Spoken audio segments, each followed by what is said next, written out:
Hello guys, welcome back to our channel. In today's video, I'm going to show you how to fix Messenger app not installed. If you're encountering an issue where the Messenger app is not installed, you can try the following steps. First, you need to check your internet connection. Ensure that you have a stable internet connection. A poor connection can prevent the app from being installed. Also, try downloading from the alternative source. If you're unable to install Messenger from the Google Play Store, you can try downloading the APK file from a trusted source and manually installing it on your device as well. Or you could also try factory reset. What you have to do is look out for the setting and scroll a bit down and look out for the system as well, which is on the bottom.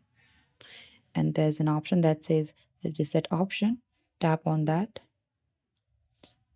and tap on the bottom that says erase all data, that is factory reset, and you may consider performing a factory reset on your device. Note that, and this will erase all your data on your device, so be sure to back up and important information before proceeding.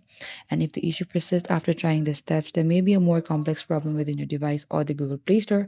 In that case, you may need to contact Google Play support for further assistance.